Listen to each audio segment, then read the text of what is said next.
Oke, halo guys. Jadi ada yang nanya ke saya, Pak Gede, menurut Pak Gede, kalau Indonesia mau maju gimana caranya? Oke, jadi gini ya, beberapa kali, bukan beberapa kali, sering kali saya sering mikirin soal apa yang saya bisa contribute untuk membantu Indonesia lebih maju, lebih baik lagi. Tentu saja, saya sering banget berpikir seperti itu. Lalu kemudian, sering kali juga saya mikirnya gini, start from where, mulai dari mana? Karena kalau ditanya, Indonesia ini sangat rumit ya. Indonesia ini masalahnya sangat rumit ya. Menurut saya nggak rumit.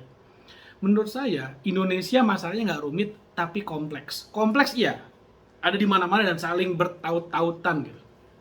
Nah, kabar baiknya sebetulnya kita bisa mulai dari mana aja. Jadi kalau tanya mulai dari mana aja bisa. Saya termasuk orang yang tidak suka terjebak dalam kondisi ayam telur. Mana duluan nih, enggak. Ya udah, mau ayamnya dulu ya nggak apa-apa, telurnya mengikuti. Mau telurnya dulu nggak apa-apa, ayamnya mengikuti. Karena di sini kita lagi nggak sedang berdebat tentang sejarah ayam dan telur, tapi kita mulai dari mana? Sebetulnya mulai dari manapun, karena tadi saya bilang Indonesia ini masalahnya nggak rumit tapi kompleks. Kompleks itu artinya intertwine dia. Ini berhubungan ke masalah itu menghubungkan ke sini kemana-mana. Nah, kabar baiknya, kalau kita mulai dari satu titik, otomatis yang lainnya juga nanti akan terpengaruh sebetulnya. Nah, lalu kemudian dari sana saya mikir juga cara yang paling seru apa nih? Bukan paling seru ya maksudnya ya. Sekarang gini, saya punya pendapat, saya punya anggapan. Kalau misalnya nanti kamu merasa berbeda, ada beda pendapat, silakan tulis di komen, kita diskusi, it's okay.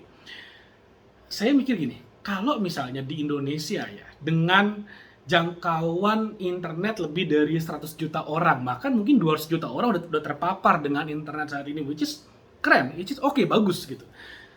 Kalau dari 200 juta orang yang terpapar internet, 1%-nya aja yang tadinya lebih sibuk mencari tahu tentang selebriti, diubah fokusnya menjadi lebih banyak tahu tentang hal yang penting dalam kehidupan, Indonesia akan maju banget.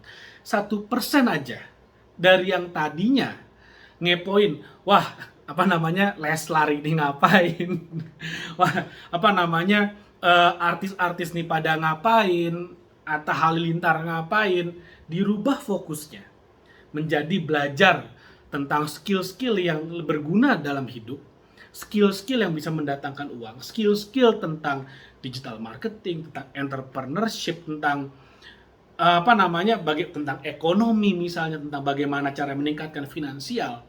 1% aja. Jadi dari 200 juta, 2 juta orang kayak gitulah.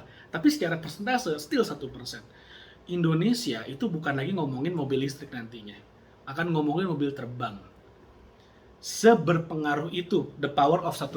Seberpengaruh itu sebetulnya. Makanya menurut saya sangat penting sekali pemahaman bahwa satu orang bisa apa sih? Oh, satu orang bisa melakukan banyak hal. Satu orang bisa mempengaruhi 10 orang. 10 orang mempengaruhi the next 10 orang, 10 orang berikutnya.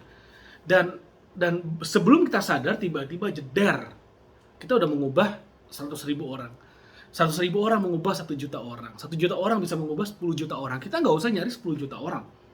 1% dari orang yang terpapar dengan teknologi mengubah fokusnya dari yang tadinya suka gosip, yang kalau ditanya apapun soal artis dia tahu betul apa yang terjadi, dirubah fokusnya menjadi belajar tentang ilmu entrepreneurship, tentang leadership kepemimpinan, tentang bagaimana cara meningkatkan mereka punya income, tentang membuka lapangan pekerjaan baru. Wah, Indonesia akan dahsyat banget, akan the best banget, akan hebat banget. Itulah makanya kenapa saya konsisten di YouTube channel ini. Saya ingin membuat orang-orang Indonesia tuh naik level, naik tingkat deh, dari yang tadinya fokus bergosip, sekarang fokus meningkatkan kualitas dirinya. Kita nggak usah berpikir bagaimana caranya mengubah dunia, start dari diri sendiri dulu aja. Ubah diri kita dulu, ubah diri kita sendiri. Kita mau belajar tentang satu hal, misalnya bisnis online misalnya, mau buka online shop misalnya, it's okay, nggak apa-apa. Nggak punya barang, jualan barang orang lain dulu. Belajar gimana caranya. Kasih dirimu waktu. 3 bulan, 4 bulan, 6 bulan. Spend waktu untuk naikin skillmu. Indonesia akan berubah. kita nggak usah jauh-jauh dan mikir ngubah Indonesia, ngubah diri sendiri aja. Dengan kita mengubah diri sendiri, dan ini dilakukan oleh orang banyak, Indonesia akan berubah dengan sendirinya. Jadi itu sih, karena saya beberapa waktu yang lalu iseng aja ngelihat apa namanya di sosmed ya, di Instagram, di TikTok, di YouTube, saya lihat apa namanya selebriti, mereka punya YouTube channel, biasa kan YouTube channel artis. Saya lihat komennya, wah luar biasa sekali. Seolah-olah yang netizen-netizen ini adalah orang yang paling tahu segala macam tentang semuanya tentang artis. Nah, saya mikir kalau misalnya ini dirubah gitu ya, fokusnya, energinya dirubah menuju hal-hal yang bermanfaat buat hidup, aduh ini dahsyat banget Indonesia. Indonesia potensinya sangat luar biasa, makanya sebetulnya bukan cuma sekedar mimpi kalau kita mengatakan 2045 itu kita akan jadi negara besar. Sangat bisa kita punya bonus demografi, pemuda kita akan sangat-sangat produktif di tahun tersebut. Kalau kita hilang momentum di tahun 2030, 2045 lewat. Kita masih punya waktu sekitar 7 tahun lagi. Gimana caranya? Ya itu aja, ubah aja fokusnya dari orang-orang yang sukanya bergosip, jadi ya udah kita bicara tentang sains misalnya, tentang make money, tentang bisnis, entrepreneurship, leadership, itu akan mengubah Indonesia banget. So, mudah-mudahan apa yang saya share di sini bisa diterima lebih banyak orang, didengar lebih banyak orang. So, saya minta bantuannya, like video ini dan share video ini kepada teman-temanmu sebanyak-banyaknya. Kita sambut Indonesia 2045 mendapatkan menikmati bonus demografi menjadi kekuatan ekonomi terbesar di dunia. Oke, mudah-mudahan apa yang saya share bermanfaat. Terima kasih, sampai ketemu lagi di video berikutnya.